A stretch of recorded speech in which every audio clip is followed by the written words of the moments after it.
What happens when a wealthy tourist, drunk on privilege, spits in the face of a royal guard, expecting to break his silence? In the shadow of Buckingham Palace, one decorated veteran's response to this ultimate insult will not only humble the man, but redefine strength for the world. This is the story of Guard Thomas Blackwood, a tale of duty, dignity, and the power of standing firm. A rich tourist spat on a royal guard's face, believing their famous silence made them weak. But when this decorated veteran finally broke his stance, his response didn't just humble the man, it taught the world what true strength means. The summer sun beat down mercilessly on the grounds of Buckingham Palace, its golden rays reflecting off the ornate gates where hundreds of tourists gathered, phones raised high to capture their brush with British royalty. Among the sea of excited faces stood Guard Thomas Blackwood, as still as the palace walls themselves, his red uniform pristine despite the sweltering August heat. At 29, Blackwood was no ordinary guardsman. 8 years of service to the crown, including 2 tours in Afghanistan, had taught him the true meaning of discipline, his valor earning him commendations that now sat quietly in his modest London flat. Here, standing at attention before Buckingham Palace, he served a different kind of duty. Every morning, Blackwood would rise before dawn, spending 3 meticulous hours preparing his uniform, each button polished to mirror shine, every strap and buckle aligned with military precision. To some, it might seem excessive for what tourists often dismissed as mere ceremonial duty, but Blackwood knew better. The uniform carried centuries of tradition, each crease a testament to the unwavering dedication of those who came before him. It's not just about standing still, he would later recall of that fateful afternoon. When we put on this uniform, we become living symbols of something greater than ourselves. Every tourist's photo, every child's wave, every attempted joke, we face it all with the dignity this position demands. On an average day, Blackwood would encounter hundreds of tourists. Most were respectful, some amusing, and a few would try to provoke a reaction, a time-honored game that most guards had learned to take in stride. But this particular Thursday afternoon would prove different. Among the usual crowd, a group of American tourists made their way toward his post, led by a man whose expensive polo shirt and designer sunglasses couldn't quite mask his air of entitlement. The time was 2:30 p.m. The sun at its highest and the crowd at its thickest. None of the excited tourists could have guessed they were about to witness a moment that would challenge the very foundations of duty, discipline, and dignity. Not even Blackwood, who had maintained his composure through 8 years of service, through war and peace, through rain and shine, could have predicted how the next 17 minutes would test every ounce of his training. As the Americans drew closer, the air seemed to grow heavier with tension. Kevin Reynolds wasn't accustomed to being ignored. Back in Texas, his family's oil money had always guaranteed him the attention he felt he deserved. At the prestigious Dallas Country Club. In board meetings, executives twice his age hung on his every word. Even here in London, his first-class flights, 5-star hotels, and exclusive restaurant reservations had maintained that comfortable bubble of deference. But now, standing before the stoic figure of Guard Blackwood, Reynolds faced something his wealth couldn't influence: genuine, unmovable dignity. The morning had started typically enough for Reynolds: a champagne breakfast at the Ritz, a shopping spree at Harrods. But as the day wore on and the drinking continued, a familiar restlessness began to stir within him, that nagging need to prove himself, to assert his importance in increasingly dramatic ways.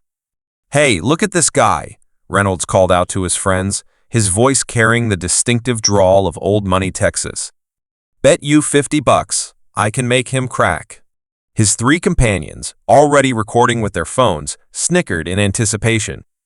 They'd spent the morning pub crawling through London's finest establishments, and now, with liquid courage coursing through their veins, they were ready for what Reynolds called some real entertainment. The first attempts were predictable selfies beside Blackwood, exaggerated faces, peace signs.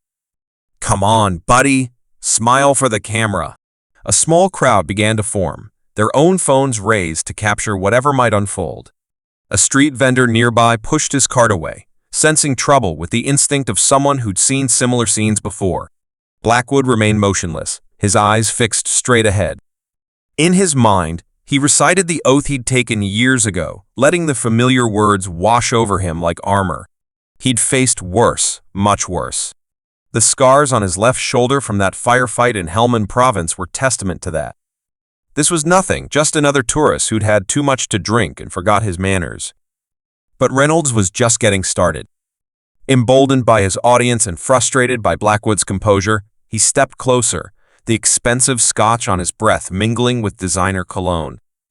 "What's with the funny hat, man? Did you lose a bet?" He reached up as if to touch the bearskin cap, stopping just short. Even in his inebriated state, some small part of him remembered the warnings about physically interfering with the guards. A middle-aged woman in the crowd spoke up, her British accent sharp with disapproval. "Young man, show some respect." But her words only fueled Reynolds's determination. He turned to the crowd with an exaggerated bow. "Respect for what? Standing there like a mannequin?" Reynolds scoffed, his designer sunglasses catching the afternoon sun. "My tax dollars probably pay for this whole circus." Through it all, Blackwood remained still, but his mind was active. He noticed everything the way Reynolds's friends had spread out to film from different angles, the uncomfortable shuffling of other tourists, the concerned glances from a palace security officer in the distance. 8 years of military service had taught him to observe, to assess, to prepare.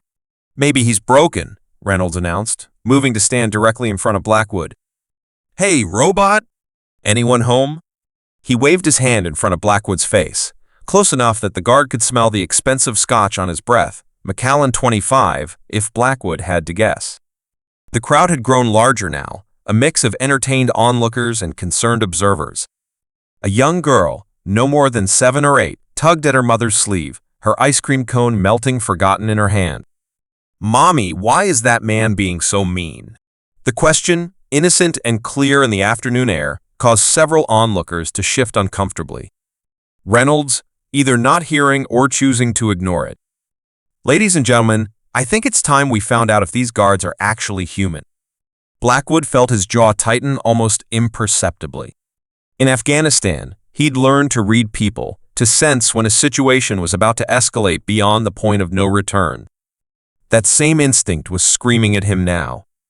But his training held firm, he remained motionless, his eyes fixed on a point in the distance. "You know what I think?"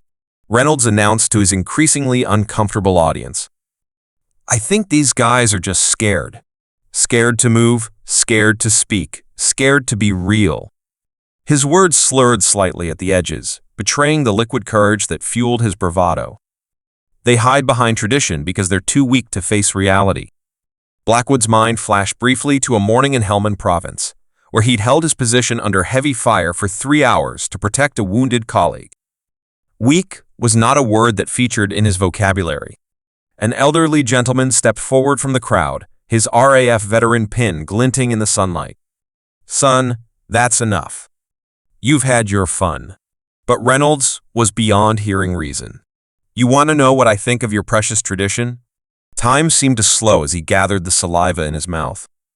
Later, dozens of videos would capture this moment from various angles, but none would fully convey the sudden, horrified silence that fell over the crowd as the spittle landed on Blackwood's cheek, just below his right eye. For a fraction of a second, even the birds seemed to stop singing. Reynolds stood there, a triumphant smirk playing across his face, clearly expecting something: a reaction, a breakdown, a victory. What he got instead was far more terrifying. Blackwood didn't move, didn't flinch, didn't even blink. The saliva ran down his cheek like a tear, but his expression remained as immovable as the palace walls behind him. In that moment, the contrast between the two men couldn't have been starker, one swaying slightly from drink and misplaced confidence, the other standing as solid as an oak, dignity intact despite the ultimate insult. The silence was broken by the sound of running feet. Palace security had finally noticed the commotion, and uniformed officers were moving through the crowd. But it was the approaching footsteps from behind Blackwood that carried real weight, the rhythmic march of the guard captain and his patrol. Reynolds, suddenly aware that his actions might have consequences, took a stumbling step backward. His friends had lowered their phones, the reality of what they'd just filmed finally sinking in. "Kev, man, what did you do?" one muttered. For the first time since the incident began, Blackwood's eyes moved. They locked onto Reynolds with the same intensity that had once tracked enemy movements across Afghan mountains. In that gaze was not anger, not hatred, but something far more powerful, the weight of centuries of tradition, honor, and duty, focused like a laser on one foolish soul who had dared to test its limit. "Guard, stand down." Guard Captain Harrison's voice cut through the tension like a knife through butter. The command, delivered with quiet authority, gave Blackwood permission to do something he hadn't done in 8 hours of duty. The motion was deliberate, precise, and somehow more intimidating than any sudden action could have been. Blackwood pivoted 45 degrees, came to attention, and saluted his superior with textbook precision. "Sir, permission to address the situation." Granted. What happened next would be described by witnesses in dozens of different ways. Some would call it a speech, others a lesson, and still others would describe it as one of the most powerful moments they'd ever witnessed. But all would agree on one thing: they had never seen dignity quite like this. Blackwood reached up with a white-gloved hand and slowly wiped the spittle from his cheek, his movements unhurried, almost ceremonial. When he spoke, his voice carried the weight of every soldier who had ever stood guard at these gates. "8 years ago, I took an oath," he began, his words clear and measured. "Not just to the crown, but to everything these gates represent: tradition, honor, sacrifice." His eyes found Reynolds, who had suddenly lost all traces of his previous bravado. "While you were in that pub, working up the courage to come here and make a spectacle of yourself, I was standing guard over a history that stretches back centuries." The crowd was absolutely silent now, phones still recording but forgotten in hands that hung limply at sides. Even Reynolds's friends had stopped their nervous shuffling. "You see this uniform?" Blackwood continued, his voice carrying across the courtyard. "Before I earned the right to wear it, I served 2 tours in Afghanistan. I've watched brothers in arms fall defending the values you mock. This isn't a costume, sir. It's a symbol of dedication that you clearly cannot comprehend." He turned slightly, addressing the broader crowd now. "Every day we stand here, not as statues or tourist attractions, but as living reminders of the discipline, honor, and sacrifice that built and preserved this nation. We endure the heat, the cold, the rain, and yes, even the occasional fool who mistakes our discipline for weakness." Reynolds, attempting to salvage some dignity, opened his mouth to speak, but Captain Harrison's sharp glance silenced him immediately. "You wanted to know if we're human." Blackwood's voice took on a softer tone, though it lost none of its power. "We are. We feel every insult, every joke, every attempt to break our composure. But we stand firm because that's what duty demands. Because some things in this world are bigger than personal comfort or ego. Some traditions deserve respect, even if you don't understand them." He turned back to Reynolds, who had begun to visibly shrink under the weight of the moment. "You came here hoping to create a viral video, to get your moment of internet fame. Congratulations, sir. You've succeeded, but not in the way you intended. Instead of exposing weakness, you've demonstrated why we stand here day after day. Because there must always be those who stand firm against disrespect, who maintain dignity in the face of ignorance, who remind others that honor isn't just an old-fashioned word." The elderly RAF veteran in the crowd nodded slowly, tears visible in his eyes. Parents were drawing their children closer, speaking in hushed tones, explaining the significance of what they were witnessing. "I don't expect an apology," Blackwood concluded, his voice carrying a note of finality. "But I do hope that someday you'll understand what happened here. This isn't about you or me. It's about everything we guard here, not just the buildings and the people within them, but the principles they represent." With that, Blackwood turned back to Captain Harrison, saluted once more, and resumed his position with the same precision that marked his every movement. The spittle on his cheek had dried in the afternoon sun, leaving no visible mark, much like how Reynolds' attempt to leave a stain on the institution had only served to make it shine brighter. The police officers stepped forward now, their duty clear. But the real judgment had already been delivered, not through force or anger, but through a display of character that would be remembered long after the handcuffs clicked into place. "Assaulting a Queen's Guard," one of the officers explained, his voice carrying across the now hushed crowd. "That's a serious offense, sir. You'll have plenty of time to reflect on Guard Blackwood's words while we process your case. The videos, as expected, spread across social media like wildfire. But unlike the thousands of tourist prank guard clips that populated the internet, this one struck a different chord. Within hours, multiple angles of the incident had been uploaded, each capturing a different perspective of the moment. Yet they all told the same story, not of a guard's composure breaking, but of dignity triumphing over disrespect. Respect the Guard began trending on Twitter within the hour. Comments flooded in from around the world. This is what real strength looks like, standing firm in the face of disrespect. That speech should be played in schools. Tradition, honor, duty, values, we need more than ever. Watch how he maintains his dignity even after being spat on. That's character. Reynolds' identity didn't stay private for long. His Texas oil family's PR team scrambled to contain the damage, but the court of public opinion had already rendered its verdict. The same social media platforms he'd hoped would celebrate his bravado in challenging authority instead became a showcase for his humiliation. His LinkedIn profile was flooded with comments about respect and dignity. Several exclusive clubs in London quietly removed his name from their guest lists. But perhaps the most powerful consequences weren't the legal charges or the public shame, they were the conversations happening around dinner tables and in classrooms as parents and teachers used the incident to discuss respect, duty, and the importance of understanding traditions different from our own. A group of school children who had witnessed the incident wrote letters to Buckingham Palace. One 9-year-old's words captured the sentiment perfectly. Dear Guard Blackwood, today you taught us that being strong doesn't mean being mean. Sometimes the strongest thing is to be kind and respectful, even when others are not. Tourism officials reported an interesting shift in visitor behavior at Buckingham Palace in the days following the incident. Tourists still took photos with the guards, still smiled and waved, but there was a new undercurrent of respect. Parents could be heard explaining to their children not just what the guards did, but why they did it. The shallow jokes about making them laugh were replaced by genuine interest in the history and tradition they represented. Reynolds' case moved swiftly through the legal system. The judge's remarks during sentencing would later be quoted extensively. In assaulting Guard Blackwood, you didn't just attack an individual, you attacked the principles of duty, honor, and respect that he represents. Your actions have served as a powerful reminder of why these values must be preserved and protected.